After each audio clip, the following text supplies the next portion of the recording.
Primary health centre में अगर कोई फैमिली करती जवाब है क्या, तो उसकी बुनियाद भी वकीलों ने बनाई। हमारी अपनी इंडिपेंडेंस स्ट्रगल के सबसे आगे कौन थे? महात्मा गांधी जी थे, राजगोपालाचारी जी से, गोविंद बल्लभ पंत जी थे, मोतीलाल नेहरू जी से, सीआर दास जी थे, कई ऐसे लोग थे, मौलाना आजाद साहब। तो मैं सोचता हूं कि भारत इस बोर्ड पर पहुंच कि हमें बदलाव की जरूरत है। अगर हम राजनीतिक दलों के पास जाएंगे तो हर एक की अपनी अपनी आइडियोलॉजी है, हर एक की अपनी अपनी सोच है। लेकिन फिर मैंने हिंदुस्तान का संविधान का प्रियम्बल पढ़ा, तो उसमें मुझे ये दिखा कि संविधान का बुनियाद इंसाफ है। अब हिंदुस्तान का संविधान का प्रियम्बल पढ़ोगे तो उसमें लिखा है कि सब लोगों को, सब नागरिकों को न्याय, इंसाफ, सामाजिक, आर्थिक और राजनीतिक मिलेगा, इसका कर्तव्य किया गया है। ये हमारे संविधान के प्रियम्बल में लिखा हुआ है। तो ये सवाल उठता है कि हमारे देश में क्या सबको सामाजिक न्याय मिल रहा है? हमारे देश में क्या सबको आर्थिक न्याय मिल रहा है?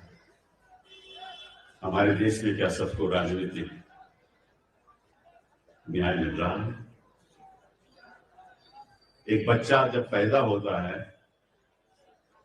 तो वो एक इंसान होता है, उसका कोई धर्म नहीं होता, इंसान होता है। अब जब इंसान वो पैदा होता है तो फिर पता चलता है कि वो किस देश का नागरिक है। तो पहले इंसानियत, फिर वो देश का नागरिक। संविधान उसके धर्म की तरफ नहीं देखता, उसकी जाति की तरफ नहीं देखता। लेकिन हिंदुस्तान की राजनीति में हम इंसान को इंसानियत के नजरिए से नहीं देखते, हम इसको एक नागरिक के नजर से नहीं देखते, हम उसको उसके धर्म के नजर से देखते हैं, उसकी जात की नजर से देखते हैं। ये संविधान के खिलाफ है, ये इंसानियत के खिलाफ है।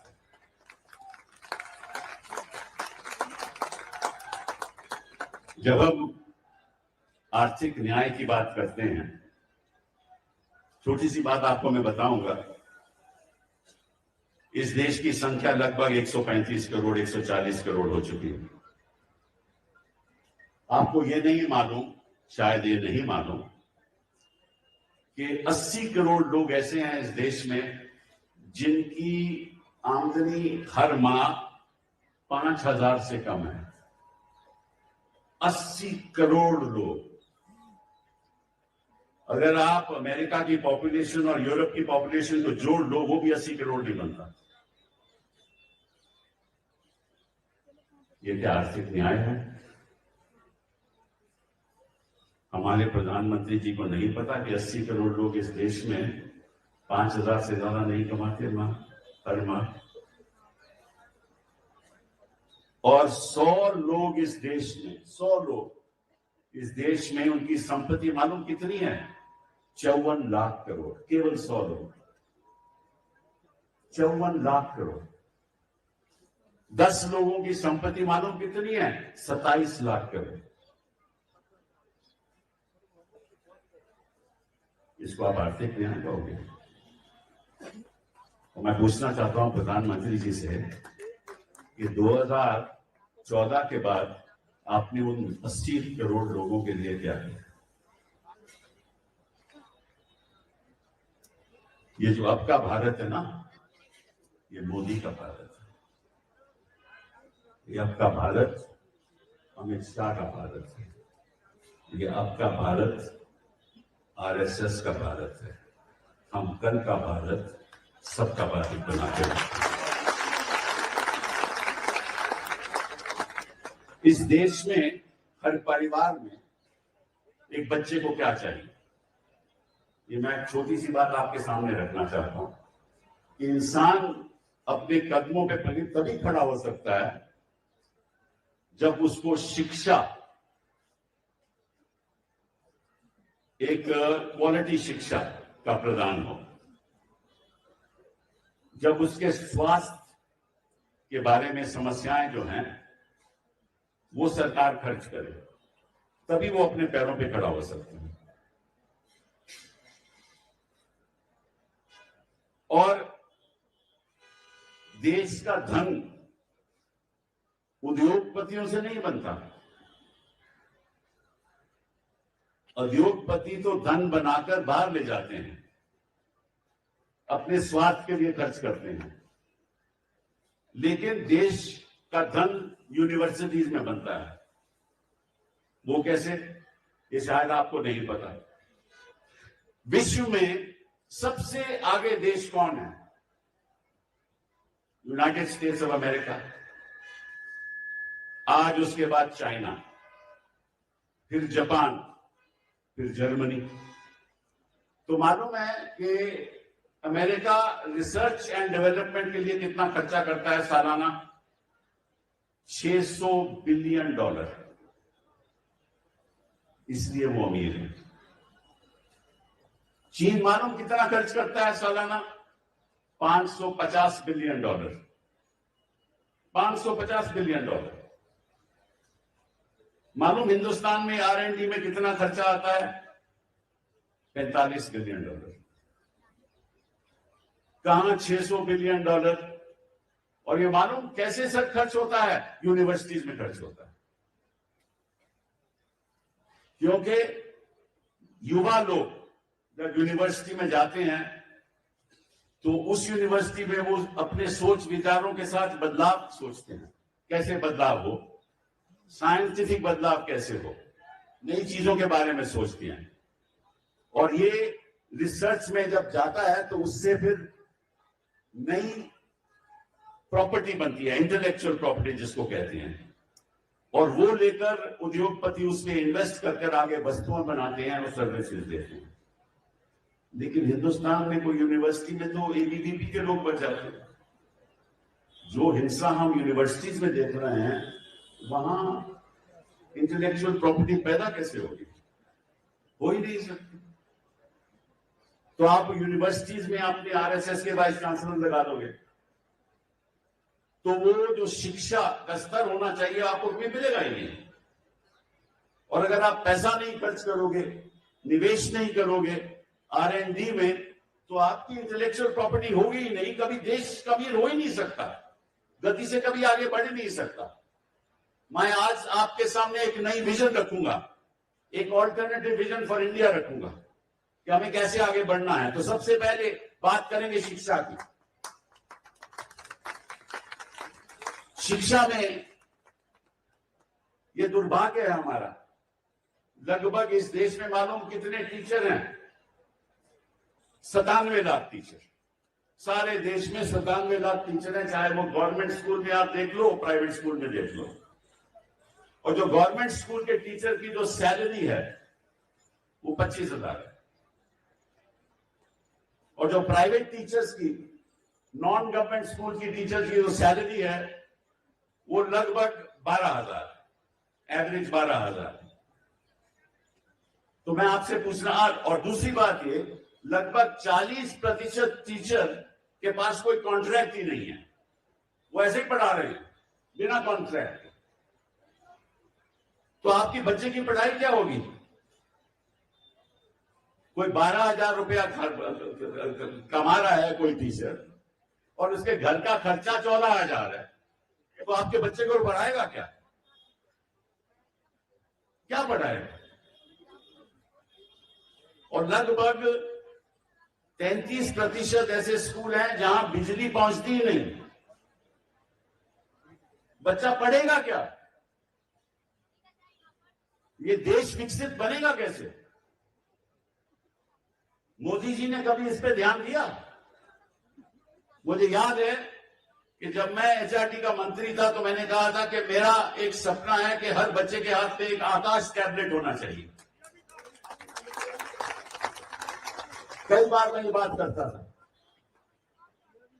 और अगर वो उस पर आगे बढ़ती, ये सरकार आगे बढ़ती, तो आज बच्चे के हाथ में आकाश टैबलेट होता, दुनिया उसके हाथ में होती। लेकिन इन्होंने प्रोग्राम रद्द कर दिया। आज के कंप्यूटर की बात करते हैं। मैंने एक मुहिम शुरू की कि किसी तरीके से हर स्कूल में फाइबर ऑप्टिक का नेटवर्क चले जाए, ताकि एक मैथ्स का टीचर दिल्ली में बैठ के सारे हिंदुस्तान के बच्चों को पढ़ा सके। कभी मोदी जी ने ऐसी बात सोची? बात क्या हो रही है? लव जिहाद। बात हो रही है लव जिहाद की। अरे भाई, लव की बात करो, जिहाद की क्यों बात करते हो? बच्चों के भविष्य के बारे में बात करो कि कैसे उनका भविष्य उज्जवल हो, कैसे उनको आगे बढ़ाया जाए। बात करते हो आपके एमबीबीएस हम हिंदी में पढ़ाएंगे। अब भाई, किताबें ही नहीं है हिंदी में। कब तर्जुमा होगा, कब आप पढ़ाओगे, कब एमबीबीएस बनेंगे? तो कहने का मतलब यह है, बड़े दुख की बात है कि जो बच्चे बड़े होके इस देश के का भविष्य को उज्जवल कर सकते हैं, उन बच्चों का पिछले 8-9 साल में किसी ने ध्यान नहीं दिया। और मेरी ये मांग है, और आज मैं इस मंच से ऐलान करना चाहता हूं कि मोदी जी, अब हर टीचर की तनख्वाह कम से कम 50,000 रुपया महीना होनी चाहिए। ये इंसाफ की बात है। आप हमारे टीचर्स के साथ बेइंसाफी मत कीजिए। अगर आप हमारे टीचर्स के साथ बेइंसाफी करते हो तो हमारे बच्चों के साथ बेइंसाफी होगी। हर टीचर की सैलरी 50,000 होनी चाहिए। साथ साथ में एक और ऐलान और एक और हमारी मांग कि एक ऑल इंडिया टीचर सर्विसेज का गठन होना चाहिए। उसको परमानेंट नौकरी मिलनी चाहिए। कोई कॉन्ट्रैक्ट टीचर नहीं होना चाहिए। और हर स्टेट में स्टेट टीचर सर्विस होनी चाहिए। अभी लोग ये क्या करते हैं, ये कॉन्ट्रैक्ट पे टीचर को बुला लेते हैं, फिर उसको बर्खास्त कर देते हैं। तो टीचर पढ़ाएगा क्या? उसको तो इतनी फिक्र होती है कि मेरी नौकरी रहे। बच्चे की क्या फिक्र होगी इसको? ये दो चीजें बहुत जरूरी है। तीसरी हमारी मांग है कि आपने केंद्रीय विद्यालय बनाए। हम उस बात पे खुश हैं। कई सैकड़े हजारों केंद्रीय विद्यालय इस देश में हैं, लेकिन वो किसके लिए हैं? वो सरकारी अफसरों के बच्चों के लिए।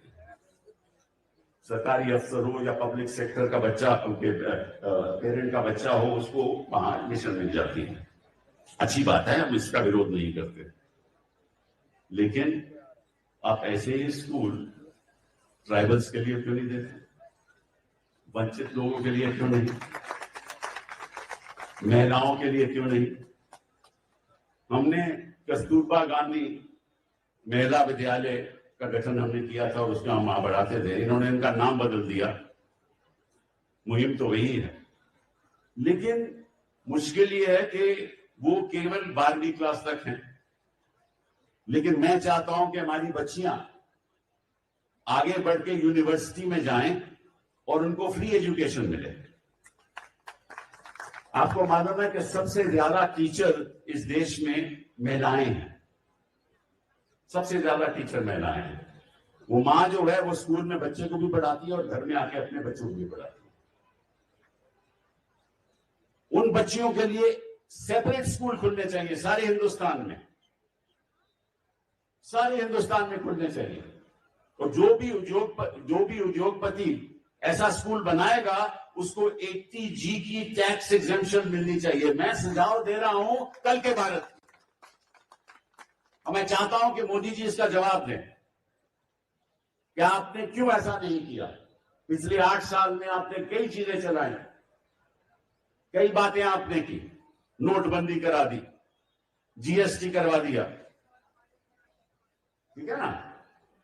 तो आपने स्कूलों के बारे में, बच्चियों के बारे में, बच्चों के बारे में, शिक्षा के बारे में क्यों नहीं ध्यान दिया? बड़े बड़े उद्योगपति बना दिए, उनको सारे पोर्ट मिल गए, सारे एयरपोर्ट मिल गए, ठीक है ना। ईडी उनके पास आज तक नहीं पहुंची। ईडी आजकल कहीं और जा रही है, वो मैं बाद में बात करूंगा, राजनीतिक न्यायालय की बात। तो ये तो हुई शिक्षा की बात। दूसरी बात, हर बच्चा कोई पीएचडी नहीं लेना चाहता, हर बच्चा कोई एमबीए नहीं करना चाहता। वो चाहता है कि मैं 12वीं के बाद मुझे कोई नौकरी मिल जाए। नौकरी कहां से मिलेगी जब तक उसको स्किल डेवलपमेंट की कोई ट्रेनिंग नहीं मिले। तो मैं एक और आपके सामने सुझाव देने वाला हूं मोदी जी को।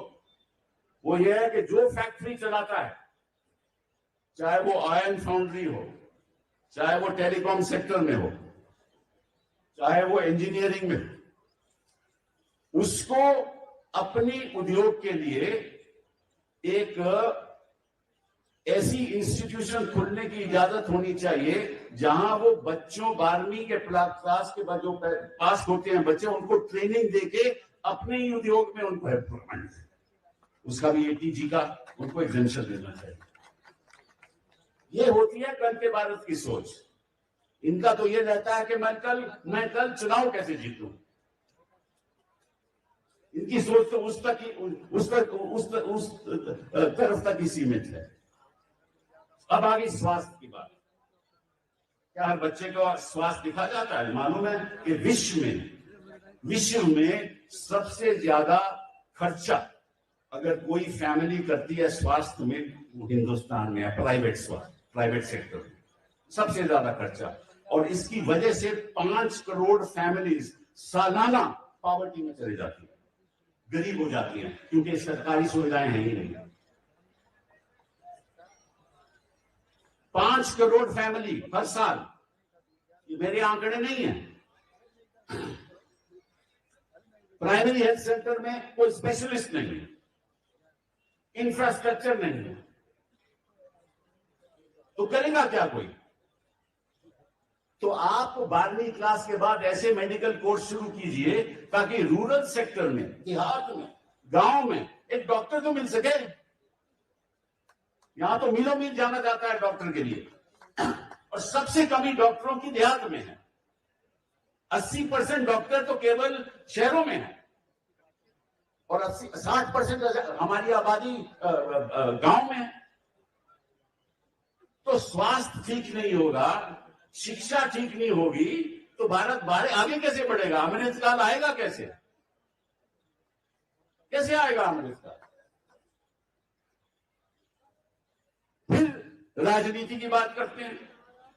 अब हो क्या रहा है, बड़ी विचित्र बात है, और मेरा ख्याल दुनिया में ऐसा उदाहरण शायद कहीं आपको मिल नहीं सकता कि चुनी हुई सरकार को आप गिरा दें। इलेक्शन से चुन के सरकार बनी, आपने सो गिरा दिया। गवर्नर आपका, स्पीकर आपका, कोर्ट की कोई दखलंदाजी नहीं। 8 ऐसी सरकारें हिंदुस्तान में गिराई गई। मेघालय में गिराई गई, मणिपुर में गिराई गई, उत्तराखंड में गिराई गई, मध्य प्रदेश में गिराई गई, अभी महाराष्ट्र में गिराई गई, कर्नाटका में गिराई गई, अरुणाचल प्रदेश में गिराई गई, गोवा में होने नहीं दी। कभी सुना है ऐसे किसी भी लोकतंत्र देश में कि इलेक्शन के कोई जीत के आए तो आप खरीदो फरोख्त करके सरकार गिरा दो? ये कौन सा कानून है? और कोर्ट भी चुप रहते हैं। तो ये राजनीतिक अन्याय नहीं है। तो संविधान में कहा था कि आपको राजनीतिक न्याय भी मिलेगा, सामाजिक न्याय भी मिलेगा, और आपको आर्थिक न्याय भी मिलेगा। ये किस किस्म का राजनीतिक? और वही लोग जो सरकार गिराते हैं वो मंत्री बन जाते हैं। मतलब कि आप डिफेक्टर भी बनते हो और मंत्री भी बनते हो। ये कौन सा कानून है? आप इस कानून को रद्द क्यों नहीं करते? मेरी छठी मांग, एक मिनट बेटा है, मेरी छठी मांग कि जो आदमी डिफेक्ट करके दूसरी पार्टी में चले जाए, ताकि मैं कांग्रेस से जीता हूं, मैं बीजेपी चले जाऊं, या बीजेपी से जीता हूं कांग्रेस में चले जाऊं, तो उसको 5 साल इलेक्शन लड़ने की इजाजत नहीं होनी चाहिए। उसको 5 साल कोई पब्लिक, उसको 5 साल कोई पब्लिक पोस्ट नहीं मिलनी चाहिए। उसको 5 साल पार्लियामेंट से, असेंबली से बाहर रहना चाहिए। उसको 5 साल ना कोई पब्लिक पोस्ट मिलनी चाहिए, ना कोई पब्लिक सेक्टर, और ना कोई सपोर्ट गवर्नमेंट से मिलना चाहिए। देख लो, अगर मोदी जी ये कर दें, कल से कोई डिफेक्शन नहीं होगा। लेकिन ये करेंगे नहीं, क्योंकि इनकी बेइंसाफी इनके रग में दौड़ता है। बेइंसाफी का खून इनके रग में दौड़ता है, क्योंकि बेइंसाफी के साथ ये सत्ता चला रहे हैं। किसी को खरीद लो, किसी के घर आप सीबीआई पहुंचा लो। अभी इनको क्या लगा था कि लालू जी वहां बिहार में क्या हो रहा है, ये सोच रहे थे कि भैया वहां तेजस्वी साहब और जेडीयू इकट्ठा हो रहे हैं ना, तो कुछ पुराना मुकदमा, फिर उसको, लालू जी को मुख्यमंत्री छोड़े हुए कितने साल हो गए, अभी इनको याद आया कि उनके घर पे छापा लगेगा।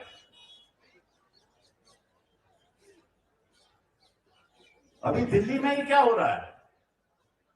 अभी हिंदुस्तान देखिए, जो ईडी है ना, वो जब हिंदुस्तान के नक्शे को देखती है ना, बड़ा विचित्र नजारे से देखती है। वो केवल वही स्टेट्स देखती है जहां विपक्षी दल की सरकार है।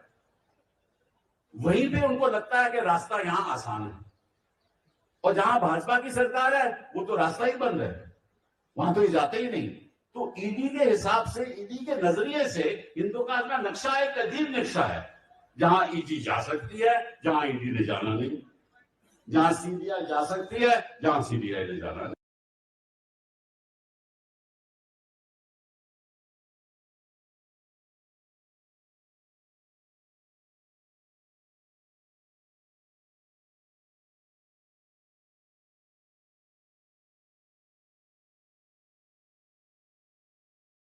तो उसकी बुनियाद भी वकीलों ने बनाई। हमारी अपनी इंडिपेंडेंस स्ट्रगल के सबसे आगे कौन थे? महात्मा गांधी जी थे, राजगोपालाचारी जी थे, गोविंद बल्लभ पंत जी थे, मोतीलाल नेहरू जी थे, सीआर दास जी थे, कई ऐसे लोग थे, मौलाना आजाद साहब। तो मैं सोचता हूं कि भारत इस बोर्ड पे पहुंच गया है कि हमें बदलाव की जरूरत है। अगर हम राजनीतिक दलों के पास जाएंगे तो हर एक की अपनी अपनी आइडियोलॉजी है, हर एक की अपनी अपनी सोच है। लेकिन फिर मैंने हिंदुस्तान का संविधान का प्रियम्बल पढ़ा, तो उसमें मुझे ये दिखा कि संविधान का बुनियाद इंसाफ है। अब हिंदुस्तान का संविधान का प्रियम्बल पढ़ोगे तो उसमें लिखा है कि सब लोगों को, सब नागरिकों को न्याय, इंसाफ, सामाजिक, आर्थिक और राजनीतिक मिलेगा, इसका कर्तव्य किया गया है। ये हमारे संविधान के प्रियम्बल में लिखा हुआ है। तो ये सवाल उठता है कि हमारे देश में क्या सबको सामाजिक न्याय मिल रहा है? हमारे देश में क्या सबको आर्थिक न्याय मिल रहा है? हमारे देश में क्या सबको राजनीतिक न्याय मिल रहा है? एक बच्चा जब पैदा होता है तो वो एक इंसान होता है, उसका कोई धर्म नहीं होता, इंसान होता है। अब जब इंसान वो पैदा होता है तो फिर पता चलता है कि वो किस देश का नागरिक है। तो पहले इंसानियत, फिर वो देश का नागरिक। संविधान उसके धर्म की तरफ नहीं देखता, उसकी जाति की तरफ नहीं देखता, लेकिन हिंदुस्तान की राजनीति में हम इंसान को इंसानियत के नजरिए से नहीं देखते, हम इसको एक नागरिक के नजर से नहीं देखते, हम उसको उसके धर्म के नजर से देखते हैं, उसकी जात की नजर से देखते हैं। ये संविधान के खिलाफ है, ये इंसानियत के खिलाफ है।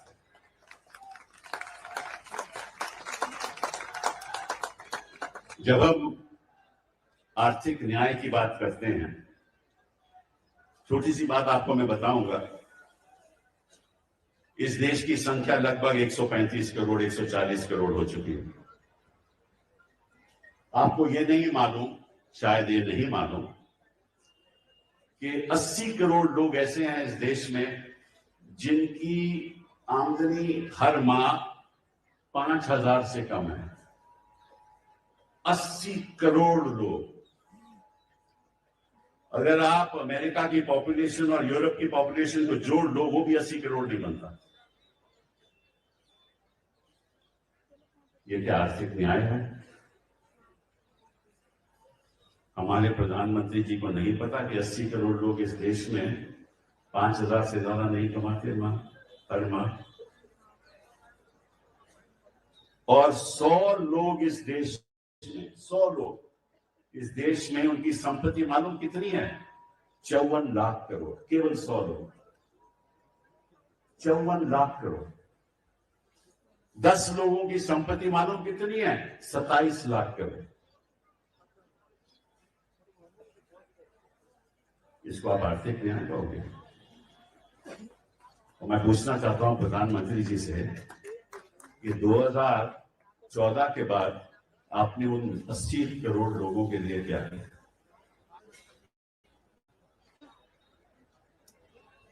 ये जो आपका भारत ना, ये मोदी का, ये आपका भारत अमित शाह का भारत है, ये आपका भारत आरएसएस का भारत है। हम कल का भारत सबका भारत बनाते हैं। इस देश में हर परिवार में एक बच्चे को क्या चाहिए? ये मैं एक छोटी सी बात आपके सामने रखना चाहता हूं। इंसान अपने कदमों पे तभी खड़ा हो सकता है जब उसको शिक्षा, एक क्वालिटी शिक्षा का प्रदान हो, जब उसके स्वास्थ्य के बारे में समस्याएं जो हैं वो सरकार खर्च करे, तभी वो अपने पैरों पे खड़ा हो सकता है। और देश का धन उद्योगपतियों से नहीं बनता। उद्योगपति तो धन बनाकर बाहर ले जाते हैं, अपने स्वार्थ के लिए खर्च करते हैं, लेकिन देश का धन यूनिवर्सिटीज में बनता है। वो कैसे? ये शायद आपको नहीं पता। विश्व में सबसे आगे देश कौन है? यूनाइटेड स्टेट्स ऑफ अमेरिका, आज उसके बाद चाइना, फिर जापान, फिर जर्मनी। तो मालूम है कि अमेरिका रिसर्च एंड डेवलपमेंट के लिए कितना खर्चा करता है सालाना? $600 बिलियन। इसलिए वो अमीर है। चीन मालूम कितना खर्च करता है सालाना? $550 बिलियन। $550 बिलियन। मालूम हिंदुस्तान में R&D में कितना खर्चा आता है? $45 बिलियन। कहां $600 बिलियन? और ये मालूम कैसे सर खर्च होता है? यूनिवर्सिटीज में खर्च होता है, क्योंकि युवा लोग जब यूनिवर्सिटी में जाते हैं तो उस यूनिवर्सिटी में वो अपने सोच विचारों के साथ बदलाव सोचते हैं, कैसे बदलाव हो, साइंटिफिक बदलाव कैसे हो, नई चीजों के बारे में सोचते हैं।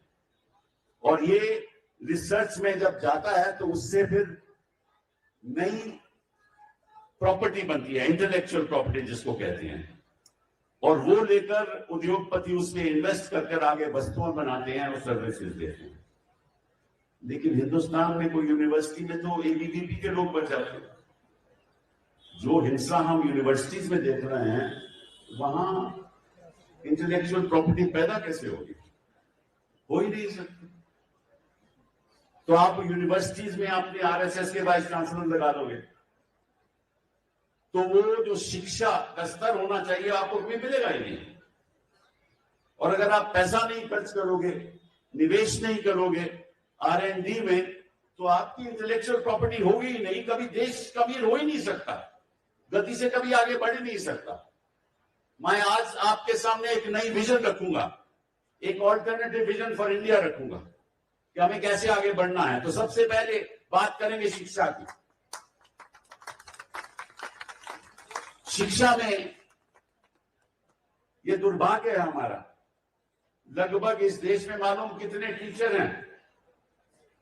97 लाख टीचर। सारे देश में 97 लाख टीचर हैं, चाहे वो गवर्नमेंट स्कूल में आप देख लो, प्राइवेट स्कूल में देख लो।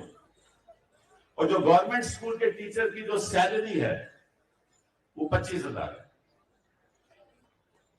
और जो प्राइवेट टीचर्स की, नॉन गवर्नमेंट स्कूल की टीचर्स की जो सैलरी है वो लगभग 12,000, एवरेज 12,000। तो मैं आपसे पूछना, और दूसरी बात ये, लगभग 40% टीचर के पास कोई कॉन्ट्रैक्ट ही नहीं है, वो ऐसे ही पढ़ा रहे हैं बिना कॉन्ट्रैक्ट के। तो आपकी बच्चे की पढ़ाई क्या होगी? कोई 12,000 रुपया कमा रहा है कोई टीचर, और उसके घर का खर्चा 14,000 है, तो आपके बच्चे को पढ़ाएगा क्या? क्या पढ़ाएगा? और लगभग 33% ऐसे स्कूल हैं जहां बिजली पहुंचती ही नहीं। बच्चा पढ़ेगा क्या? ये देश विकसित बनेगा कैसे? मोदी जी ने कभी इस पे ध्यान दिया? मुझे याद है कि जब मैं HRD का मंत्री था तो मैंने कहा था कि मेरा एक सपना है कि हर बच्चे के हाथ में एक आकाश टैबलेट होना चाहिए। कई बार मैं ये बात करता था, और अगर वो उस पे आगे बढ़ती, ये सरकार आगे बढ़ती, तो आज बच्चे के हाथ में आकाश टैबलेट होता, दुनिया उसके हाथ में होती। लेकिन इन्होंने प्रोग्राम रद्द कर दिया। आज के कंप्यूटर की बात करते हैं। मैंने एक मुहिम शुरू की कि किसी तरीके से हर स्कूल में फाइबर ऑप्टिक का नेटवर्क चले जाए, ताकि एक मैथ्स का टीचर दिल्ली में बैठ के सारे हिंदुस्तान के बच्चों को पढ़ा सके। कभी मोदी जी ने ऐसी बात सोची? बात क्या हो रही है? लव जिहाद। बात हो रही है लव जिहाद की। अरे भाई, लव की बात करो, जिहाद की क्यों बात करते हो? बच्चों के भविष्य के बारे में बात करो कि कैसे उनका भविष्य उज्जवल हो, कैसे उनको आगे बढ़ाया जाए। बात करते हो आप कि MBBS हम हिंदी में पढ़ाएंगे। अब भाई किताबें ही नहीं है हिंदी में, कब तर्जुमा होगा, कब आप पढ़ाओगे, कब MBBS बनेंगे? तो कहने का मतलब यह है, बड़े दुख की बात है कि जो बच्चे बड़े होके इस देश के का भविष्य को उज्जवल कर सकते हैं, उन बच्चों का पिछले 8-9 साल में किसी ने ध्यान नहीं दिया।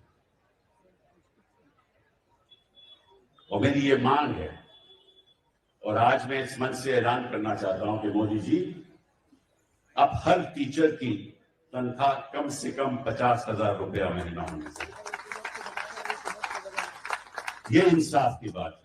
आप हमारे टीचर्स के साथ बेइंसाफी मत कीजिए। अगर आप हमारे टीचर के साथ बेइंसाफी करते हो तो हमारे बच्चों के साथ बेइंसाफी होती है। हर टीचर की सैलरी 50,000 होनी चाहिए। साथ साथ में एक और ऐलान और एक और हमारी मांग कि एक ऑल इंडिया टीचर सर्विसेज का गठन होना चाहिए। उसको परमानेंट नौकरी मिलनी चाहिए, कोई कॉन्ट्रैक्ट टीचर नहीं होना चाहिए, और हर स्टेट में स्टेट टीचर सर्विस होनी चाहिए। अभी लोग ये क्या करते हैं, ये कॉन्ट्रैक्ट पे टीचर को बुला लेते हैं, फिर उसको बर्खास्त कर देते हैं। तो टीचर पढ़ाएगा क्या? उसको तो इतनी फिक्र होती है कि मेरी नौकरी रहे, बच्चे की क्या फिक्र होगी उसको? ये दो चीजें बहुत जरूरी है। तीसरी हमारी मांग है कि आपने केंद्रीय विद्यालय बनाए। हम उस बात पे खुश हैं। कई सैकड़े हजारों केंद्रीय विद्यालय इस देश में हैं, लेकिन वो किसके लिए हैं? वो सरकारी अफसरों के बच्चों के लिए। सरकारी अफसर हो या पब्लिक सेक्टर का बच्चा, उनके पेरेंट का बच्चा हो, उसको वहां एडमिशन मिल जाती है। अच्छी बात है, हम इसका विरोध नहीं करते, लेकिन आप ऐसे ही स्कूल ट्राइबल्स के लिए क्यों नहीं देते? वंचित लोगों के लिए क्यों नहीं? महिलाओं के लिए क्यों नहीं? हमने कस्तूरबा गांधी महिला विद्यालय का गठन हमने किया था और उसमें हम बढ़ाते थे। इन्होंने इनका नाम बदल दिया। मुहिम तो वही है, लेकिन मुश्किल ये है कि वो केवल 12वीं क्लास तक हैं। लेकिन मैं चाहता हूं कि हमारी बच्चियां आगे बढ़ के यूनिवर्सिटी में जाएं और उनको फ्री एजुकेशन मिले। आपको मालूम है कि सबसे ज्यादा टीचर इस देश में महिलाएं हैं। सबसे ज्यादा टीचर महिलाएं हैं। वो माँ जो है वो स्कूल में बच्चे को भी पढ़ाती है और घर में आके अपने बच्चों को भी पढ़ाती है। उन बच्चियों के लिए सेपरेट स्कूल खुलने चाहिए सारे हिंदुस्तान में खुलने चाहिए। और जो भी उद्योगपति ऐसा स्कूल बनाएगा उसको 80G की टैक्स एग्जेम्पशन मिलनी चाहिए। मैं सुझाव दे रहा हूं कल के भारत की, और मैं चाहता हूं कि मोदी जी इसका जवाब दें कि आपने क्यों ऐसा नहीं किया। पिछले 8 साल में आपने कई चीजें चलाई, कई बातें आपने की। नोटबंदी करा दी, GST करवा दिया, ठीक है ना? तो आपने स्कूलों के बारे में, बच्चियों के बारे में, बच्चों के बारे में, शिक्षा के बारे में क्यों नहीं ध्यान दिया? बड़े बड़े उद्योगपति बना दिए, उनको सारे पोर्ट मिल गए, सारे एयरपोर्ट मिल गए, ठीक है ना? ईडी उनके पास आज तक नहीं पहुंची। ईडी आजकल कहीं और जा रही है। वो मैं बाद में बात करूंगा, राजनीतिक न्यायालय की बात। तो ये तो हुई शिक्षा की बात। दूसरी बात, हर बच्चा कोई PhD नहीं लेना चाहता, हर बच्चा कोई MBA नहीं करना चाहता। वो चाहता है कि मैं 12वीं के बाद मुझे कोई नौकरी मिल जाए।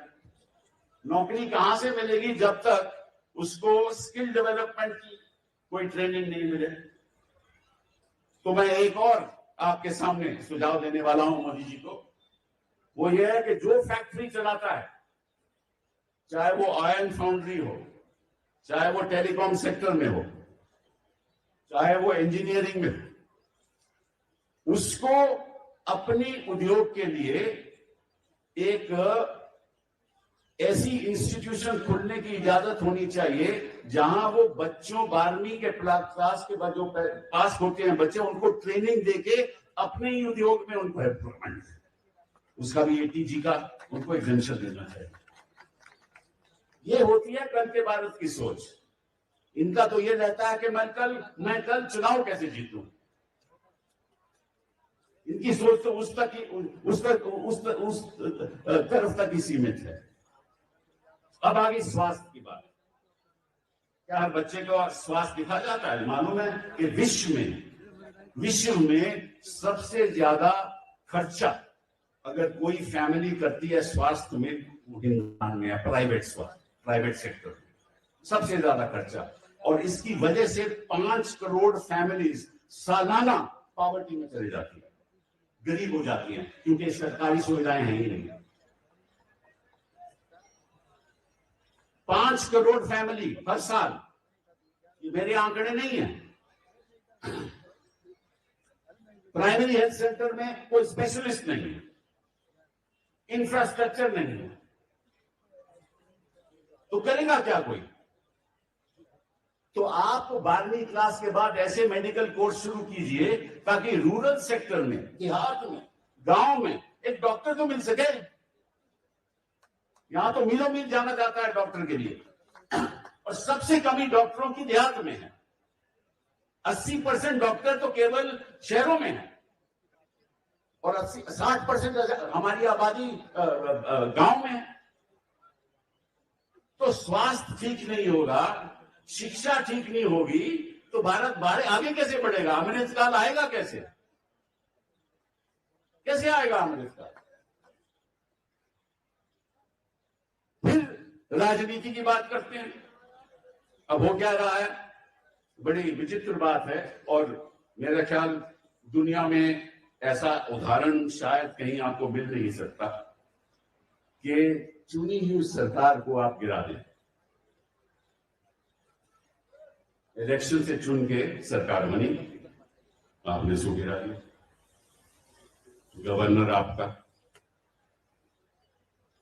स्पीकर आपका, कोर्ट की कोई दखलंदाजी नहीं। 8 ऐसी सरकारें हिंदुस्तान में गिराई गई, मेघालय में गिराई गई, मणिपुर में गिराई गई, उत्तराखंड में गिराई गई, मध्य प्रदेश में गिराई गई, अभी महाराष्ट्र में गिराई गई, कर्नाटका में गिराई गई, अरुणाचल प्रदेश में गिराई गई, गोवा में होने नहीं दी। कभी सुना ऐसे किसी भी लोकतंत्र देश में कि इलेक्शन के वो जीत के आए तो आप खरीदो फरोख्त करके सरकार गिरा दो? ये कौन सा कानून है? और कोर्ट भी चुप रहते हैं। तो ये राजनीतिक अन्याय नहीं है।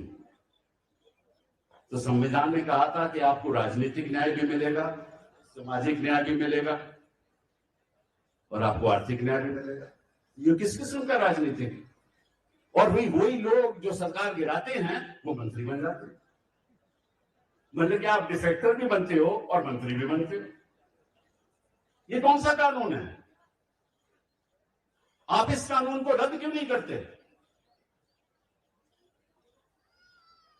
मेरी छठी मांग,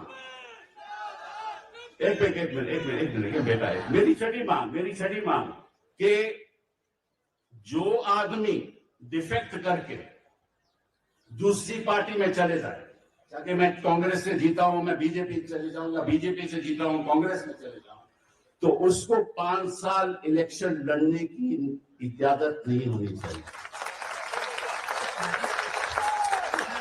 उसको 5 साल कोई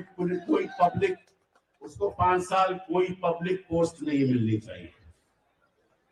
उसको 5 साल पार्लियामेंट से, असेंबली से बाहर रहना चाहिए। उसको 5 साल ना कोई पब्लिक पोस्ट मिलनी चाहिए, ना कोई पब्लिक सेक्टर, और ना कोई सपोर्ट गवर्नमेंट से मिलना चाहिए। देख लो, अगर मोदी जी ये कर दें, कल से कोई डिफेक्शन नहीं होगा। लेकिन ये करेंगे नहीं, क्योंकि इनकी बेइंसाफी इनके रग में दौड़ता है। बेइंसाफी का खून इनके रग में दौड़ता है, क्योंकि बेइंसाफी के साथ ये सत्ता चला रहे हैं। किसी को खरीद लो, किसी के घर आप सीबीआई पहुंचा दो। अभी इनको क्या लगा था कि लालू जी वहां बिहार में क्या हो रहा है, ये सोच रहे थे कि भैया वहां तेजस्वी साहब और जेडीयू इकट्ठा हो रहे हैं ना, तो कुछ पुराना मुकदमा, फिर उसको, लालू जी को मुख्यमंत्री छोड़े हुए कितने साल हो गए, अभी इनको याद आया कि उनके घर पे छापा लगेगा।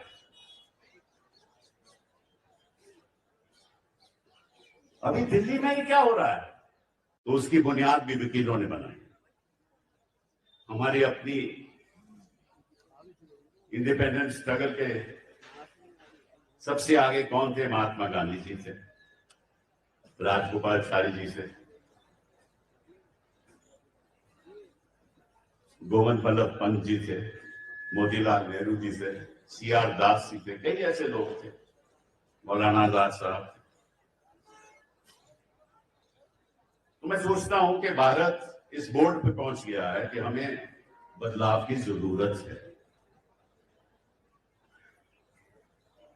अगर हम राजनीतिक दलों के पास जाएंगे तो हर एक की अपनी अपनी आइडियोलॉजी है, हर एक की अपनी अपनी सोच है। लेकिन फिर मैंने हिंदुस्तान का संविधान का प्रियम्बल पढ़ा, तो उसमें मुझे ये दिखा कि संविधान का बुनियाद इंसाफ है। अब हिंदुस्तान का संविधान का प्रियम्बल पढ़ोगे तो उसमें लिखा है कि सब लोगों को, सब नागरिकों को न्याय, इंसाफ, सामाजिक, आर्थिक और राजनीतिक मिलेगा, इसका कर्तव्य किया गया है। ये हमारे संविधान के प्रियम्बल में लिखा हुआ है। तो ये सवाल उठता है कि हमारे देश में क्या सबको सामाजिक न्याय मिल रहा है? हमारे देश में क्या सबको आर्थिक न्याय मिल रहा है? हमारे देश में क्या सबको राजनीतिक न्याय मिल रहा है? एक बच्चा जब पैदा होता है तो वो एक इंसान होता है, उसका कोई धर्म नहीं होता, इंसान होता है। अब जब इंसान वो पैदा होता है तो फिर पता चलता है कि वो किस देश का नागरिक है।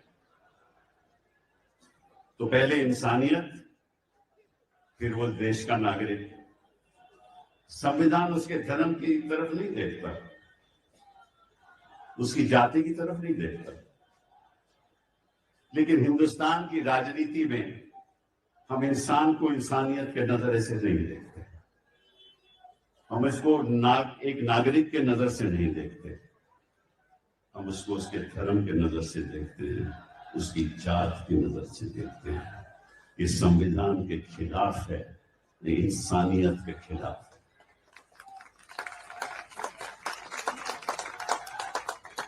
जब हम आर्थिक न्याय की बात करते हैं, छोटी सी बात आपको मैं बताऊंगा। इस देश की संख्या लगभग 135 करोड़ 140। आपको ये नहीं मालूम, शायद ये नहीं मालूम कि जिनकी आमदनी हर माह 5,000 से कम है, 80 करोड़ लोग। अगर आप अमेरिका की पॉपुलेशन और यूरोप की पॉपुलेशन को जोड़ लो, वो भी 80 करोड़ नहीं बनता। ये क्या आर्थिक न्याय है? हमारे प्रधानमंत्री जी को नहीं पता कि 80 करोड़ लोग इस देश में 5,000 से ज्यादा नहीं कमाते हर माह, और 100 लोग इस देश में, 100 लोग इस देश में, उनकी संपत्ति मालूम कितनी है? 54 लाख करोड़। केवल 100 लोग, 54 लाख करोड़। 10 लोगों की संपत्ति मालूम कितनी है? 27 लाख करोड़। इसको आप आर्थिक न्याय कहोगे? तो मैं पूछना चाहता हूं प्रधानमंत्री जी से कि 2014 के बाद आपने उन 80 करोड़ लोगों के लिए क्या किया? ये जो अब का भारत है ना, ये मोदी का भारत है। ये अब का भारत अमित शाह का भारत है। ये अब का भारत RSS का भारत है। हम कल का भारत सबका भारत बना के रखते हैं। इस देश में हर परिवार में एक बच्चे को क्या चाहिए? ये मैं एक छोटी सी बात आपके सामने रखना चाहता हूं। इंसान अपने कदमों पे तभी खड़ा हो सकता है जब उसको शिक्षा, एक क्वालिटी शिक्षा का प्रदान हो, जब उसके स्वास्थ्य के बारे में समस्याएं जो हैं वो सरकार खर्च करे, तभी वो अपने पैरों पे खड़ा हो सकता है। और देश का धन उद्योगपतियों से नहीं बनता। उद्योगपति तो धन बनाकर बाहर ले जाते हैं, अपने स्वार्थ के लिए खर्च करते हैं, लेकिन देश का धन यूनिवर्सिटीज में बनता है। वो कैसे, ये शायद आपको नहीं पता। विश्व में सबसे आगे देश कौन है? यूनाइटेड स्टेट्स ऑफ अमेरिका, आज उसके बाद चाइना, फिर जापान, फिर जर्मनी। तो मालूम है कि अमेरिका रिसर्च एंड डेवलपमेंट के लिए कितना खर्चा करता है सालाना? $600 बिलियन। इसलिए वो अमीर है।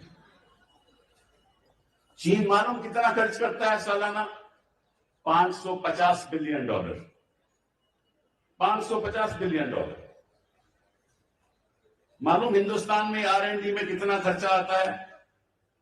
$45 बिलियन।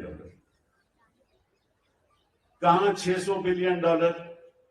और ये मालूम कैसे सर खर्च होता है? यूनिवर्सिटीज में खर्च होता है, क्योंकि युवा लोग जब यूनिवर्सिटी में जाते हैं तो उस यूनिवर्सिटी में वो अपने सोच विचारों के साथ बदलाव सोचते हैं। कैसे बदलाव हो, साइंटिफिक बदलाव कैसे हो, नई चीजों के बारे में सोचते हैं। और ये रिसर्च में जब जाता है तो उससे फिर नई प्रॉपर्टी बनती है, इंटेलेक्चुअल प्रॉपर्टी जिसको कहते हैं, और वो लेकर उद्योगपति उसमें इन्वेस्ट कर आगे वस्तुएं बनाते हैं और सर्विसेज देते हैं। लेकिन हिंदुस्तान में कोई यूनिवर्सिटी में तो ABVP के लोग बच जाते हैं। जो हिंसा हम यूनिवर्सिटीज में देख रहे हैं, वहां इंटेलेक्चुअल प्रॉपर्टी पैदा कैसे होगी? हो ही नहीं सकती। तो आप यूनिवर्सिटीज में अपने RSS के वाइस चांसलर लगा दोगे तो वो जो शिक्षा का स्तर होना चाहिए आपको कभी मिलेगा ही नहीं। और अगर आप पैसा नहीं खर्च करोगे, निवेश नहीं करोगे R&D में, तो आपकी इंटेलेक्चुअल प्रॉपर्टी होगी ही नहीं। कभी देश अमीर हो ही नहीं सकता, गति से कभी आगे बढ़ ही नहीं सकता। मैं आज आपके सामने एक नई विजन रखूंगा, एक ऑल्टरनेटिव विजन फॉर इंडिया रखूंगा कि हमें कैसे आगे बढ़ना है। तो सबसे पहले बात करेंगे शिक्षा की। शिक्षा में ये दुर्भाग्य है हमारा, लगभग इस देश में मालूम कितने टीचर हैं? 97 लाख टीचर। सारे देश में 97 लाख टीचर हैं, चाहे वो गवर्नमेंट स्कूल में आप देख लो, प्राइवेट स्कूल में देख लो। और जो गवर्नमेंट स्कूल के टीचर की जो सैलरी है वो 25,000 है,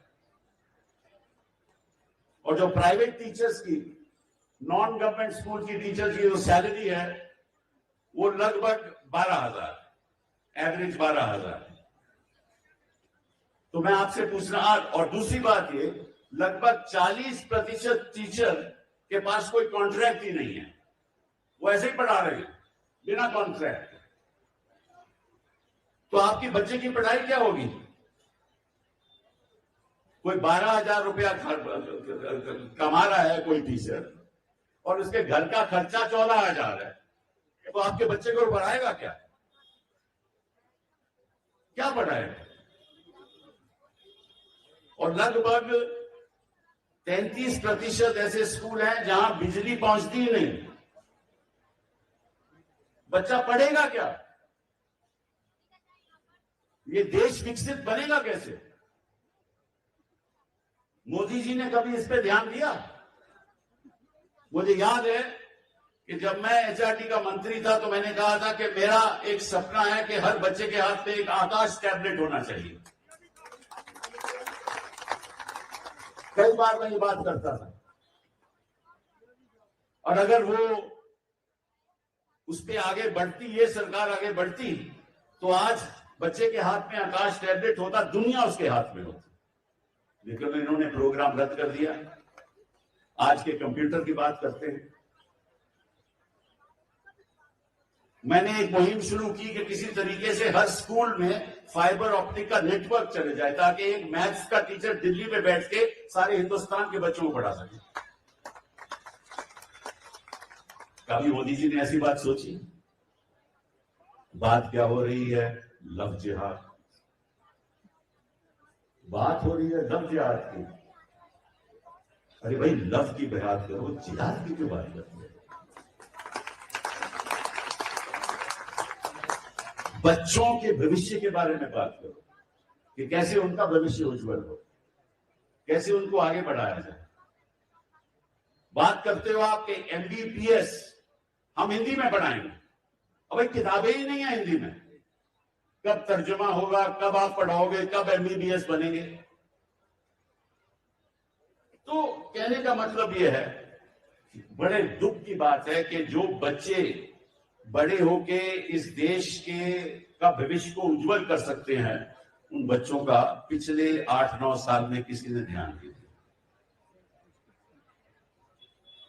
और मेरी ये मांग है, और आज मैं इस मंच से ऐलान करना चाहता हूं कि मोदी जी, अब हर टीचर की तनख्वाह कम से कम 50,000 रुपया महीना होनी चाहिए।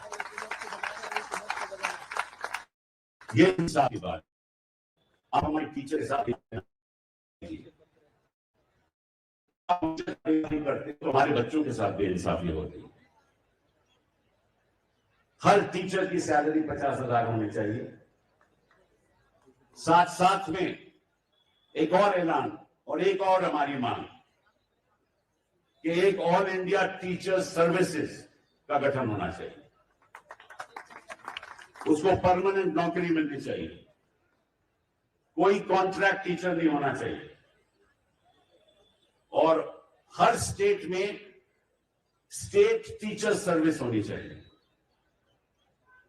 अभी लोग ये क्या करते हैं, ये कॉन्ट्रैक्ट पे टीचर को बुला लेते हैं, फिर उसको बर्खास्त कर देते हैं।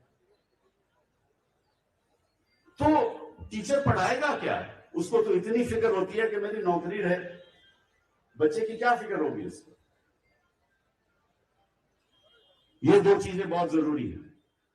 तीसरी हमारी मांग है कि आपने केंद्रीय विद्यालय बनाए। हम उस बात पे खुश हैं। कई सैकड़े हजारों केंद्रीय विद्यालय इस देश में हैं, लेकिन वो किसके लिए हैं? वो सरकारी अफसरों के बच्चों के लिए। सरकारी अफसर हो या पब्लिक सेक्टर का बच्चा, उनके पेरेंट का बच्चा हो, उसको वहां एडमिशन मिल जाती है। अच्छी बात है, हम इसका विरोध नहीं करते। लेकिन आप ऐसे ही स्कूल ट्राइबल्स के लिए क्यों नहीं देते? वंचित लोगों के लिए क्यों नहीं? महिलाओं के लिए क्यों नहीं? हमने कस्तूरबा गांधी महिला विद्यालय का गठन हमने किया था और उसमें हम वहां बढ़ाते थे। इन्होंने इनका नाम बदल दिया। मुहिम तो वही है, लेकिन मुश्किल ये है कि वो केवल 12वीं क्लास तक हैं। लेकिन मैं चाहता हूं कि हमारी बच्चियां आगे बढ़ के यूनिवर्सिटी में जाएं और उनको फ्री एजुकेशन मिले। आपको मालूम है कि सबसे ज्यादा टीचर इस देश में महिलाएं हैं। सबसे ज्यादा टीचर महिलाएं हैं। वो माँ जो है, वो स्कूल में बच्चे को भी पढ़ाती है और घर में आके अपने बच्चों को भी पढ़ाती है। उन बच्चियों के लिए सेपरेट स्कूल खुलने चाहिए सारे हिंदुस्तान में। सारे हिंदुस्तान में खुलने चाहिए। और जो भी उद्योगपति ऐसा स्कूल बनाएगा, उसको 80G की टैक्स एग्जेम्पशन मिलनी चाहिए। मैं सुझाव दे रहा हूं कल के भारत। और मैं चाहता हूं कि मोदी जी इसका जवाब दें कि आपने क्यों ऐसा नहीं किया। पिछले 8 साल में आपने कई चीजें चलाई, कई बातें आपने की। नोटबंदी करा दी, GST करवा दिया, ठीक है ना? तो आपने स्कूलों के बारे में, बच्चियों के बारे में, बच्चों के बारे में, शिक्षा के बारे में क्यों नहीं ध्यान दिया? बड़े बड़े उद्योगपति बना दिए, उनको सारे पोर्ट मिल गए, सारे एयरपोर्ट मिल गए, ठीक है ना। ईडी उनके पास आज तक नहीं पहुंची। ईडी आजकल कहीं और जा रही है, वो मैं बाद में बात करूंगा, राजनीतिक न्यायालय की बात। तो ये तो हुई शिक्षा की बात। दूसरी बात, हर बच्चा कोई पीएचडी नहीं लेना चाहता, हर बच्चा कोई एमबीए नहीं करना चाहता। वो चाहता है कि मैं 12वीं के बाद मुझे कोई नौकरी मिल जाए। नौकरी कहां से मिलेगी जब तक उसको स्किल डेवलपमेंट की कोई ट्रेनिंग नहीं मिले। तो मैं एक और आपके सामने सुझाव देने वाला हूं मोदी जी को, वो ये है कि जो फैक्ट्री चलाता है, चाहे वो आयरन फाउंड्री हो, चाहे वो टेलीकॉम सेक्टर में हो, चाहे वो इंजीनियरिंग में हो, उसको अपनी उद्योग के लिए एक ऐसी इंस्टीट्यूशन खोलने की इजाजत होनी चाहिए जहां वो बच्चों 12वीं के क्लास के बाद जो पास होते हैं बच्चे, उनको ट्रेनिंग देके अपने ही उद्योग में उनको एम्प्लॉयमेंट, उसका भी एटीजी का उनको एग्जेम्पशन देना चाहिए। ये होती है कल के भारत की सोच। इनका तो ये रहता है कि मैं कल चुनाव कैसे जीतूं। इनकी सोच तो उस तरफ तक ही सीमित है। अब आगे स्वास्थ्य की बात। क्या हर बच्चे का स्वास्थ्य दिखा जाता है? मालूम है कि विश्व में सबसे ज्यादा खर्चा अगर कोई फैमिली करती है स्वास्थ्य में, वो हिंदुस्तान में है। प्राइवेट सेक्टर में सबसे ज्यादा खर्चा, और इसकी वजह से 5 करोड़ फैमिलीज सालाना पॉवर्टी में चली जाती है, गरीब हो जाती है, क्योंकि सरकारी सुविधाएं हैं ही नहीं। 5 करोड़ फैमिली हर साल, ये मेरे आंकड़े नहीं है। प्राइमरी हेल्थ सेंटर में कोई स्पेशलिस्ट नहीं है, इंफ्रास्ट्रक्चर नहीं है, तो करेगा क्या कोई? तो आप 12वीं क्लास के बाद ऐसे मेडिकल कोर्स शुरू कीजिए ताकि रूरल सेक्टर में, देहात में, गांव में एक डॉक्टर तो मिल सके। यहां तो मीलों मील जाना जाता है डॉक्टर के लिए, और सबसे कमी डॉक्टरों की देहात में है। 80% डॉक्टर तो केवल शहरों में है, और 60% हमारी आबादी गांव में है। तो स्वास्थ्य ठीक नहीं होगा, शिक्षा ठीक नहीं होगी, तो भारत आगे कैसे बढ़ेगा? अमृतकाल आएगा कैसे? कैसे आएगा अमृतकाल? फिर राजनीति की बात करते हैं। अब हो क्या रहा है, बड़ी विचित्र बात है, और मेरा ख्याल दुनिया में ऐसा उदाहरण शायद कहीं आपको मिल नहीं सकता कि चुनी हुई सरकार को आप गिरा दें। इलेक्शन से चुन के सरकार बनी, आपने उसको गिरा दिया। गवर्नर आपका, स्पीकर आपका, कोर्ट की कोई दखलंदाजी नहीं। 8 ऐसी सरकारें हिंदुस्तान में गिराई गई। मेघालय में गिराई गई, मणिपुर में गिराई गई, उत्तराखंड में गिराई गई, मध्य प्रदेश में गिराई गई, अभी महाराष्ट्र में गिराई गई, कर्नाटका में गिराई गई, अरुणाचल प्रदेश में गिराई गई, गोवा में होने नहीं दी। कभी सुना ऐसे किसी भी लोकतंत्र देश में कि इलेक्शन के वो जीत के आए तो आप खरीदो फरोख्त करके सरकार गिरा दो? ये कौन सा कानून है?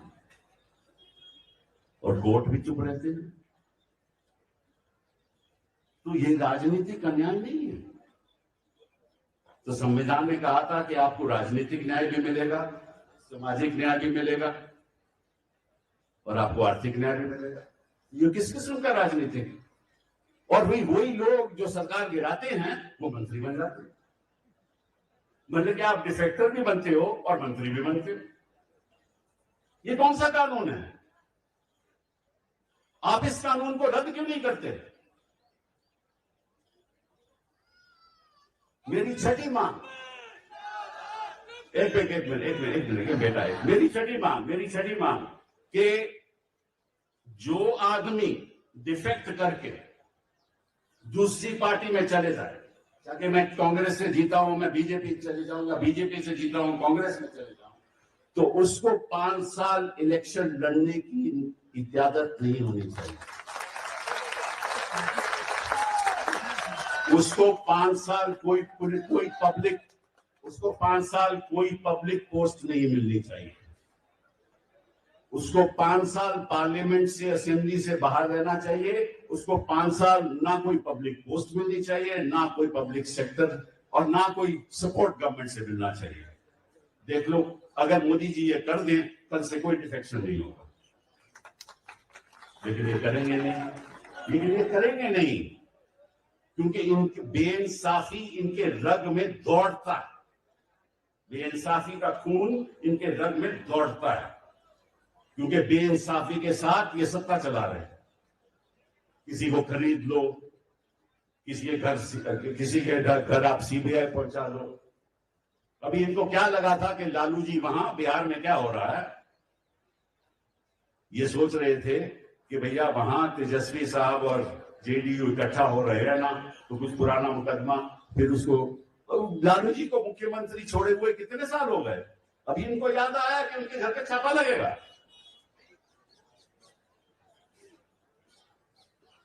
अभी दिल्ली में ही क्या हो रहा है, अभी हिंदुस्तान देखिए, जो ईडी है ना, वो जब हिंदुस्तान के नक्शे को देखती है ना, बड़ा विचित्र नजारे से देखती है। वो केवल, तो उसकी बुनियाद भी वकीलों ने बनाई। हमारी अपनी इंडिपेंडेंस स्ट्रगल के सबसे आगे कौन थे? महात्मा गांधी जी थे, राजगोपालाचारी जी से, गोविंद बल्लभ पंत जी थे, मोतीलाल नेहरू जी से, सीआर दास जी थे, कई ऐसे लोग थे, मौलाना आजाद साहब। तो मैं सोचता हूं कि भारत इस बोर्ड पे पहुंच गया है कि हमें बदलाव की जरूरत है। अगर हम राजनीतिक दलों के पास जाएंगे तो हर एक की अपनी अपनी आइडियोलॉजी है, हर एक की अपनी अपनी सोच है। लेकिन फिर मैंने हिंदुस्तान का संविधान का प्रियम्बल पढ़ा,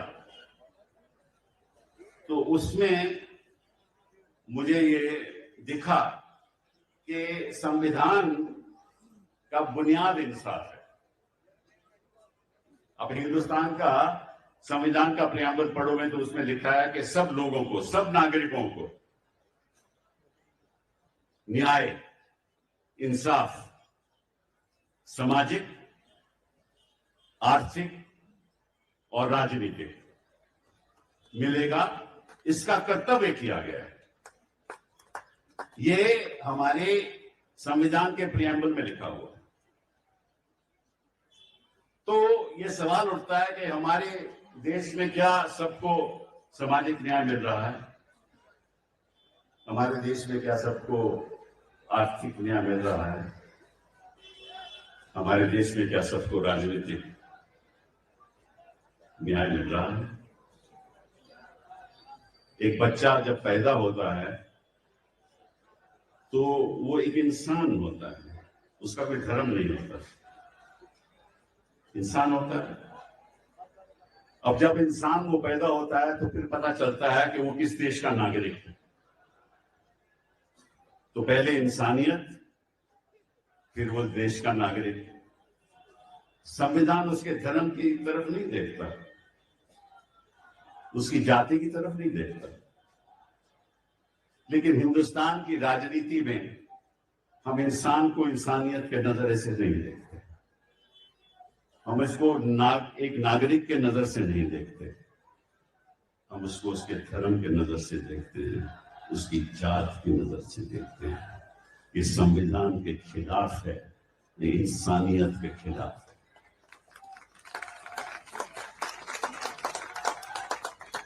जब हम आर्थिक न्याय की बात करते हैं, छोटी सी बात आपको मैं बताऊंगा इस देश की संख्या लगभग 135 करोड़ 140 करोड़ हो चुकी है। आपको ये नहीं मालूम, शायद ये नहीं मालूम कि 80 करोड़ लोग ऐसे हैं इस देश में जिनकी आमदनी हर माह 5,000 से कम है। 80 करोड़ लोग। अगर आप अमेरिका की पॉपुलेशन और यूरोप की पॉपुलेशन को जोड़ लो, वो भी 80 करोड़ नहीं बनता। ये क्या आर्थिक न्याय है? हमारे प्रधानमंत्री जी को नहीं पता कि 80 करोड़ लोग इस देश में 5,000 से ज्यादा नहीं कमाते हर माह, और 100 लोग इस देश में, 100 लोग इस देश में, उनकी संपत्ति मालूम कितनी है? 54 लाख करोड़। केवल 100 लोग, 54 लाख करोड़। 10 लोगों की संपत्ति मालूम कितनी है? 27 लाख करोड़। इसको आप आर्थिक न्याय कहोगे? तो मैं पूछना चाहता हूं प्रधानमंत्री जी से कि 2014 के बाद आपने उन 80 करोड़ लोगों के लिए क्या किया? ये जो आपका भारत है ना, ये मोदी का भारत है। ये आपका भारत अमित शाह का भारत है। ये आपका भारत आरएसएस का भारत है। हम कल का भारत सबका भारत बनाते हैं। इस देश में हर परिवार में एक बच्चे को क्या चाहिए? ये मैं एक छोटी सी बात आपके सामने रखना चाहता हूं। इंसान अपने कदमों पे तभी खड़ा हो सकता है जब उसको शिक्षा, एक क्वालिटी शिक्षा का प्रदान हो, जब उसके स्वास्थ्य के बारे में समस्याएं जो हैं वो सरकार खर्च करे, तभी वो अपने पैरों पे खड़ा हो सकता है। और देश का धन उद्योगपतियों से नहीं बनता। उद्योगपति तो धन बनाकर बाहर ले जाते हैं, अपने स्वार्थ के लिए खर्च करते हैं, लेकिन देश का धन यूनिवर्सिटीज में बनता है। वो कैसे? ये शायद आपको नहीं पता। विश्व में सबसे आगे देश कौन है? यूनाइटेड स्टेट्स ऑफ अमेरिका, आज उसके बाद चाइना, फिर जापान, फिर जर्मनी। तो मालूम है कि अमेरिका रिसर्च एंड डेवलपमेंट के लिए कितना खर्चा करता है सालाना? $600 बिलियन। इसलिए वो अमीर है। चीन मालूम कितना खर्च करता है सालाना? $550 बिलियन। $550 बिलियन। मालूम हिंदुस्तान में R&D में कितना खर्चा आता है? $45 बिलियन। कहां $600 बिलियन? और ये मालूम कैसे सब खर्च होता है? यूनिवर्सिटीज में खर्च होता है। क्योंकि युवा लोग जब यूनिवर्सिटी में जाते हैं तो उस यूनिवर्सिटी में वो अपने सोच विचारों के साथ बदलाव सोचते हैं। कैसे बदलाव हो? साइंटिफिक बदलाव कैसे हो? नई चीजों के बारे में सोचते हैं। और ये रिसर्च में जब जाता है तो उससे फिर नई प्रॉपर्टी बनती है, इंटेलेक्चुअल प्रॉपर्टी जिसको कहते हैं, और वो लेकर उद्योगपति उसमें इन्वेस्ट कर आगे वस्तुएं बनाते हैं और सर्विसेज देते हैं। लेकिन हिंदुस्तान में कोई यूनिवर्सिटी में तो एबीवीपी के लोग बच जाते हैं। जो हिंसा हम यूनिवर्सिटीज में देख रहे हैं, वहां इंटेलेक्चुअल प्रॉपर्टी पैदा कैसे होगी? हो ही नहीं सकती। तो आप यूनिवर्सिटीज में अपने आरएसएस के वाइस चांसलर लगा दोगे तो वो जो शिक्षा का स्तर होना चाहिए आपको कभी मिलेगा ही नहीं। और अगर आप पैसा नहीं खर्च करोगे, निवेश नहीं करोगे R&D में, तो आपकी इंटेलेक्चुअल प्रॉपर्टी होगी ही नहीं, कभी देश अमीर हो ही नहीं सकता, गति से कभी आगे बढ़ ही नहीं सकता। मैं आज आपके सामने एक नई विजन रखूंगा, एक ऑल्टरनेटिव विजन फॉर इंडिया रखूंगा कि हमें कैसे आगे बढ़ना है। तो सबसे पहले बात करेंगे शिक्षा की। शिक्षा में ये दुर्भाग्य है हमारा, लगभग इस देश में मालूम कितने टीचर हैं? 97 लाख टीचर। सारे देश में 97 लाख टीचर हैं, चाहे वो गवर्नमेंट स्कूल में आप देख लो, प्राइवेट स्कूल में देख लो। और जो गवर्नमेंट स्कूल के टीचर की जो सैलरी है वो 25,000 है, और जो प्राइवेट टीचर्स की, नॉन गवर्नमेंट स्कूल की टीचर की जो सैलरी है वो लगभग 12,000, एवरेज 12,000। तो मैं आपसे पूछना, और दूसरी बात ये, लगभग 40% टीचर के पास कोई कॉन्ट्रैक्ट ही नहीं है, वो ऐसे ही पढ़ा रहे हैं बिना कॉन्ट्रैक्ट। तो आपकी बच्चे की पढ़ाई क्या होगी? कोई 12,000 रुपया कमा रहा है कोई टीचर, और उसके घर का खर्चा 14,000 है, तो आपके बच्चे को पढ़ाएगा क्या? क्या पढ़ाएगा? और लगभग 33% ऐसे स्कूल हैं जहां बिजली पहुंचती ही नहीं। बच्चा पढ़ेगा क्या? ये देश विकसित बनेगा कैसे? मोदी जी ने कभी इस पे ध्यान दिया? मुझे याद है कि जब मैं एचआरडी का मंत्री था तो मैंने कहा था कि मेरा एक सपना है कि हर बच्चे के हाथ में एक आकाश टैबलेट होना चाहिए। कई बार मैं ये बात करता था,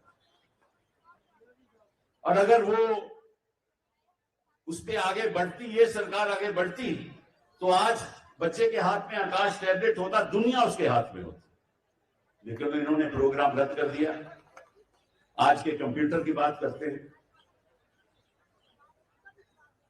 मैंने एक मुहिम शुरू की कि किसी तरीके से हर स्कूल में फाइबर ऑप्टिक का नेटवर्क चले जाए, ताकि एक मैथ्स का टीचर दिल्ली में बैठ के सारे हिंदुस्तान के बच्चों को पढ़ा सके। कभी मोदी जी ने ऐसी बात सोची? बात क्या हो रही है? लव जिहाद।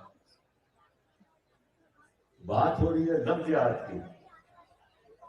अरे भाई, लव की बात करो, जिहाद की क्यों बात करते हो? बच्चों के भविष्य के बारे में बात करो कि कैसे उनका भविष्य उज्जवल हो, कैसे उनको आगे बढ़ाया जाए। बात करते हो आपके MBBS हम हिंदी में पढ़ाएंगे। अब भाई किताबें ही नहीं है हिंदी में, कब तर्जुमा होगा, कब आप पढ़ाओगे, कब MBBS बनेंगे? तो कहने का मतलब यह है, बड़े दुख की बात है कि जो बच्चे बड़े होके इस देश का भविष्य को उज्जवल कर सकते हैं, उन बच्चों का पिछले 8-9 साल में किसी ने ध्यान नहीं दिया। और मेरी ये मांग है, और आज मैं इस मंच से ऐलान करना चाहता हूं कि मोदी जी, अब हर टीचर की तनख्वाह कम से कम 50,000 रुपया महीना होनी चाहिए। ये इंसाफ की बात है।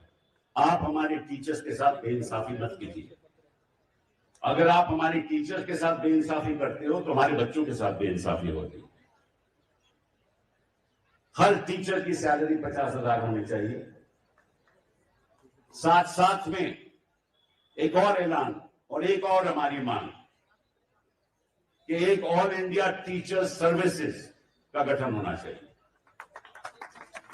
उसको परमानेंट नौकरी मिलनी चाहिए, कोई कॉन्ट्रैक्ट टीचर नहीं होना चाहिए, और हर स्टेट में स्टेट टीचर सर्विस होनी चाहिए। अभी लोग ये क्या करते हैं, ये कॉन्ट्रैक्ट पे टीचर को बुला लेते हैं, फिर उसको बर्खास्त कर देते हैं। तो टीचर पढ़ाएगा क्या? उसको तो इतनी फिक्र होती है कि मेरी नौकरी रहे, बच्चे की क्या फिक्र होगी इसको? ये दो चीजें बहुत जरूरी है। तीसरी हमारी मांग है कि आपने केंद्रीय विद्यालय बनाए, हम उस बात पे खुश हैं। कई कई सैकड़े हजारों केंद्रीय विद्यालय इस देश में हैं, लेकिन वो किसके लिए हैं? वो सरकारी अफसरों के बच्चों के लिए। सरकारी अफसर हो या पब्लिक सेक्टर का बच्चा, उनके पेरेंट का बच्चा हो, उसको वहां एडमिशन मिल जाती है। अच्छी बात है, हम इसका विरोध नहीं करते, लेकिन आप ऐसे ही स्कूल ट्राइबल्स के लिए क्यों नहीं देते? वंचित लोगों के लिए क्यों नहीं? महिलाओं के लिए क्यों नहीं? हमने कस्तूरबा गांधी महिला विद्यालय का गठन हमने किया था और उसमें हम वहां बढ़ाते थे। इन्होंने इनका नाम बदल दिया, मुहिम तो वही है, लेकिन मुश्किल ये है कि वो केवल 12वीं क्लास तक है। लेकिन मैं चाहता हूं कि हमारी बच्चियां आगे बढ़ के यूनिवर्सिटी में जाएं और उनको फ्री एजुकेशन मिले। आपको मालूम है कि सबसे ज्यादा टीचर इस देश में महिलाएं हैं, सबसे ज्यादा टीचर महिलाएं हैं। वो माँ जो है वो स्कूल में बच्चे को भी पढ़ाती है और घर में आके अपने बच्चों को भी पढ़ाती है। उन बच्चियों के लिए सेपरेट स्कूल खुलने चाहिए सारे हिंदुस्तान में, सारे हिंदुस्तान में खुलने चाहिए। और जो भी उद्योगपति ऐसा स्कूल बनाएगा उसको 80G की टैक्स एग्जेम्पशन मिलनी चाहिए। मैं सुझाव दे रहा हूं कल के भारत की, और मैं चाहता हूं कि मोदी जी इसका जवाब दें कि आपने क्यों ऐसा नहीं किया।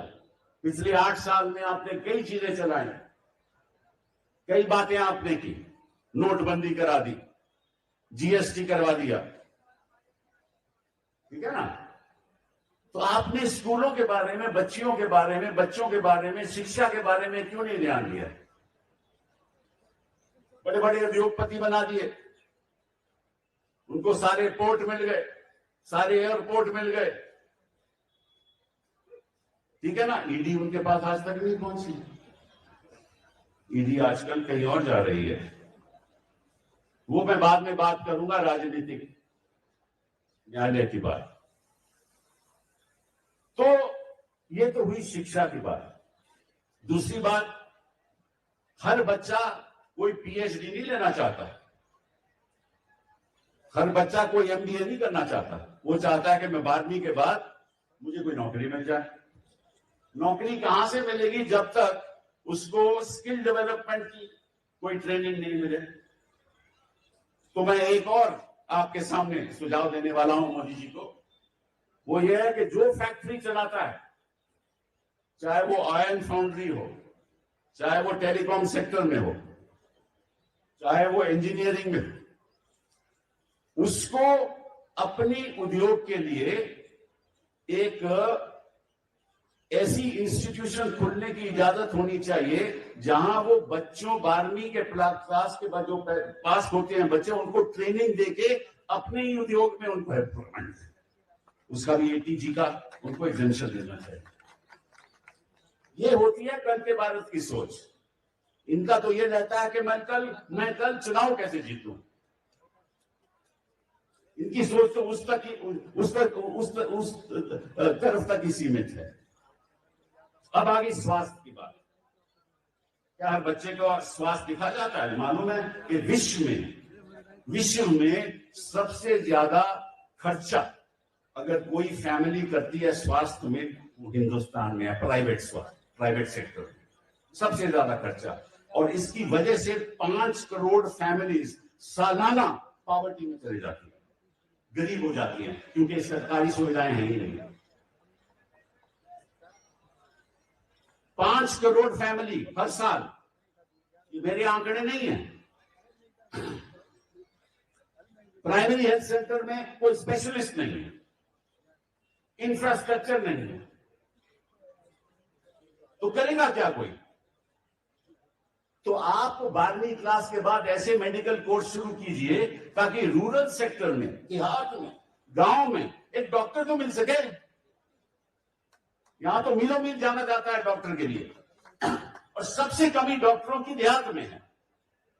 80% डॉक्टर तो केवल शहरों में है, और 60% हमारी आबादी गांव में है। तो स्वास्थ्य ठीक नहीं होगा, शिक्षा ठीक नहीं होगी, तो भारत बाहर आगे कैसे बढ़ेगा? अमृतकाल आएगा कैसे? कैसे आएगा अमृतकाल? फिर राजनीति की बात करते हैं।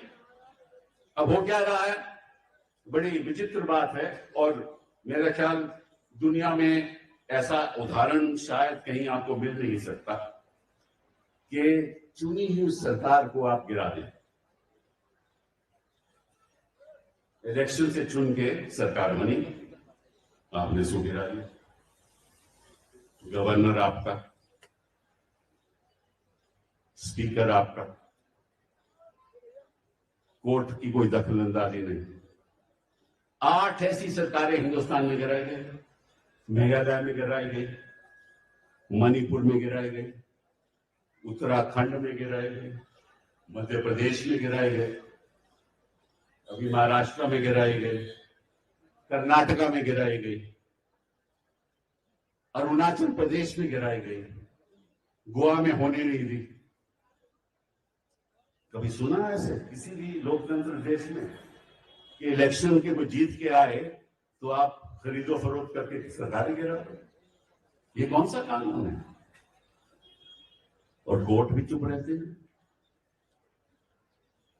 तो ये राजनीतिक अन्याय नहीं है। तो संविधान में कहा था कि आपको राजनीतिक न्याय भी मिलेगा, सामाजिक न्याय भी मिलेगा, और आपको आर्थिक न्याय भी मिलेगा। ये किस किस्म का राजनीति है? और वही लोग जो सरकार गिराते हैं वो मंत्री बन जाते हैं। मतलब कि आप डिफेक्टर भी बनते हो और मंत्री भी बनते हो। ये कौन सा कानून है? आप इस कानून को रद्द क्यों नहीं करते? मेरी छठी मांग, एक मिनट बेटा है, मेरी छठी मांग कि जो आदमी डिफेक्ट करके दूसरी पार्टी में चले जाए, ताकि मैं कांग्रेस से जीता हूं मैं बीजेपी चले जाऊं, या बीजेपी से जीता हूं कांग्रेस में चले जाऊं, तो उसको 5 साल इलेक्शन लड़ने की इजाजत नहीं होनी चाहिए। उसको 5 साल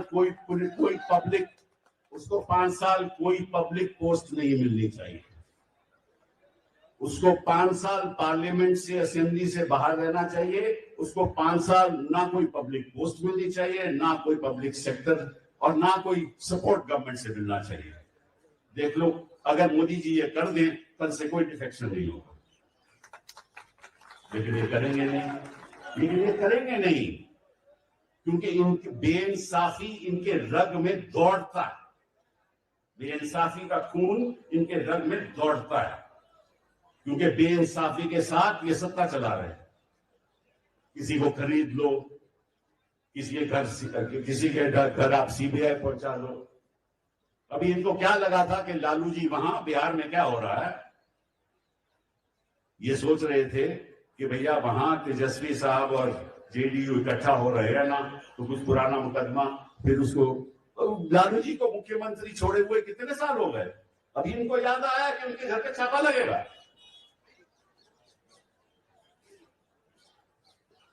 अभी दिल्ली में ही क्या हो रहा है? अभी हिंदुस्तान देखिए, जो ईडी है ना, वो जब हिंदुस्तान के नक्शे को देखती है ना, बड़ा विचित्र नजारे से देखती है। वो